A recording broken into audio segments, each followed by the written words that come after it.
In digital Marathi, जनतेच्या हक्काचं व्यासपीठ। अंबरनाथमध्ये गायींना पावामध्ये बेशुद्धीचे औषध देऊन बेशुद्ध करायचे आणि त्यानंतर त्यांची तस्करी करायची अशी नवीन पद्धत गायींची तस्करी करणाऱ्या टोळक्यांनी शोधून काढली आहे। अंबरनाथ पश्चिमेमधील जावसई भागात हा धक्कादायक प्रकार समोर आलाय। तुषार लोंढे यांच्या गायी रानात चरत होत्या। त्यावेळी 3 संशयित व्यक्तींनी त्यातील एका गायीला काहीतरी खाऊ घातलं। गाय दिसत नसल्यामुळे तुषार लोंढे यांनी गायीचा शोध घेतला। त्यावेळी एक गाय बेशुद्ध अवस्थेत आढळून आली। यावेळी त्यांनी त्या अज्ञात व्यक्तीचा नागरिकांनी पाठलाग करून पकडण्याचा प्रयत्न केला, मात्र एकाला पकडण्यात यश आले तर दोघे पळून गेले। या प्रकरणी अंबरनाथ पोलीस ठाण्यात गुन्हा दाखल करण्यात आला असून फरार दोघांचा पोलीस शोध घेत आहेत। दरम्यान त्यांनी या गायींना बेशुद्ध करण्यासाठी कोणते औषध वापरले होते आणि गायींची तस्करी करून त्यांना कोणत्या कामासाठी घेऊन जात होते याचा पोलीस आता शोध घेत आहेत। आज संध्याकाळी 7:30-8च्या सुमारास वाकचोरे म्हणून कंप्लेंट आहेत। त्यांच्या गायी जावसई एरियामध्ये चरत होत्या। त्या सुमारास त्यांचा आणखीन एक ओळखीचा इसम तुषार सुनील लोंढे याच्या पण गायी त्या एरियात चरत होत्या। तो गायीचा शोध घेत असताना त्याला एका गायीला 3 इसम काहीतरी पावामध्ये काहीतरी खाऊ घालत होते असं त्याला निदर्शनास आलं। त्या माहितीवरून त्यांनी त्यांना फोनवर माहिती दिली असता गायीचे ओनर्स त्या ठिकाणी गेले असता, त्यांचा मुलगा आणि त्या ठिकाणी गेले असता संशयित इसम काहीतरी गायीला खाऊ घालत होता अशी त्यांना ही मिळालेली। त्याच्यानुसार गायीला काहीतरी गुन्हेगार औषध देऊन कदाचित ते गाय चोरीत असावे म्हणून त्यांना संशयिताला पकडण्यात आलेलं आहे, ताब्यात घेण्यात आलेलं आहे आणि 2 इसम त्यातून आरोपी जे पळून गेलेले आहेत, एक आरोपी मिळालेला आहे तर त्याच्यावर ताब्यात घेण्यात आलेला आहे। त्याच्यावर आपण गुन्हा दाखल करत आहे। गाय तरी खाऊ घातलं होतं ब्रेड मधनं, तर ती गाय बेशुद्ध पडली होती। आता गाय ट्रीटमेंट झालेली शुद्धीवर आलेली आहे आणि आरोपी पण आपल्या ताब्यात आहे। काय कारवाई होते सर, याच्यात काय प्रस्तावित असतं साधारण? गायीला 3 गायी त्यातल्या चोरीला गेल्या तर गाय चोरीचा गुन्हा दाखल होत आहे। तसंच गायीला जे काही नशेली म्हणजे औषधी पदार्थ गुन्हेगार औषध जे खाऊ घातलं होतं त्याचा अॅनिमल क्रुएल्टी ऍक्ट नुसार त्याचा गुन्हा दाखल होतो। BNS नुसार पण सेक्शन 325 वगैरे आहेत ते दाखल होतात। सुनील लोंढे, मी आमच्या गाया शोधायला निघालो होतो, पण रस्त्यामध्ये बघितलं तर 3 जण होते। 2 जण गाडीवर बसलेले होते आणि एक जण आहे ना तो गायांना काहीतरी चोरत होता।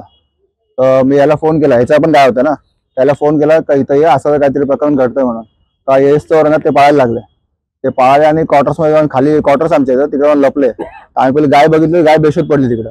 आम्ही डॉक्टरला फोन केला आणि त्यांना शोधायला निघालो। त्यांना शोधायला निघालो तर 2 पळाले आणि हा एक भेटला आम्हाला, तर आम्ही धरून पोलीस चौकीमध्ये आणलं। काय करणार, जाऊन विकणार कोणाला कापायला, अजून काय करणार? असे प्रकरण पहिले पण खूप घडलेत। माझ्या दारातून माझ्या 4 गाय चोरी करत होते, माझे पप्पा आहेत, त्यांनी बघितलं म्हणून ते सोडून पळाले। तिकडं इनोवा गाडी घेऊन आलते, गाडीत भरवते, पप्पा उठले तेव्हा ते सोडून पळाले सकाळी 5 वाजता। कारवाई झाली पाहिजे अशी मांडणी करते आपण। हो, कारवाई तर झालीच पाहिजे ना, मग आमचे पोटपाणी त्याच्यावरतीच आहे, तर तेच गेले तर आम्ही करणार काय? मग नेहमी घटनावर तशा घटना जाऊ नेहमी आता 15 तारखेला पण यांचं काहीतरी गेले होते, आमचे शेजारी आहे। सांगा जरा। आज माझे वडील आणि भाऊ जे शेतीचं काम करतात, आमची जनावरं चरायला गेले असताना भावाने आम्हाला फोन केला की तुमच्या जनावरांना औषध दिलंय, तिकडे पोरं लपून बसले। तर माझा भाऊ अक्षय वाकचौरे आणि अजून एक भाऊ आहे, तो गेला असता। तिकडे एक मुलगा होता जो आता ताब्यात आहे सरांच्या, त्याच्याकडे ऍक्टिव्ह आहे, त्याच्यामध्ये बल्ब आहे, काही पाईप आहेत, इंजेक्शन आहेत, अजून त्याच्यामध्ये काहीतरी औषध ब्रेड आहे। तर ते त्यांनी त्या जनावराला चारल्यावर आमची गाय अजून पण बेशुद्ध आहे तिकडे पडलेली सर। बहुतेक आता ते विकणार असतील किंवा कापणार असतील, काही त्यांचा व्यवसाय असेल तो। काय मागणी करता आपण? मी आता गौहत्या करायला पण नेतात आणि आमची हीच मागणी आहे की आमचे जे जनावर पहिले पण गेलेत, याच्या पूर्वी पण गेलेत 15 तारखेला, ते पण आम्हाला मिळाले पाहिजे। आणि आता जे आमच्या गायीला जर काय झालं ते पण त्याची भरपाई पण त्यांनी दिली पाहिजे आणि आमच्या जनावरांना काही झालं नाही पाहिजे। नाव सांगा तुमचं? माझं कोमल जाधव आहे, माझ्या वडिलांचं नाव समशन वाकचौरे। नाव अक्षय समशन वाकचौरे, आम्ही जावसईच्या इथे राहतो, वाघवाडी। तर दादांनी मला फोन केला की तुझ्या गायीला कोण ब्रेड वगैरे काही चारत राहिलंय। मी ते तिथे गेलो होतो, ती गाय तिथे बेशुद्ध पडली होती आणि तो आम्ही थोडं शोधलं ते पोरांना, तर ते पोरगा भेटला आम्हाला। तर याच्या पहिले पण असे म्हणजे झालेले आमच्या संगी, याच्या 10-15 दिवस पहिले 2 गाय चोरी झाल्या, पण हे लोक असे गाय नेतात आणि ते गौहत्या करायसाठी घेऊन जातात।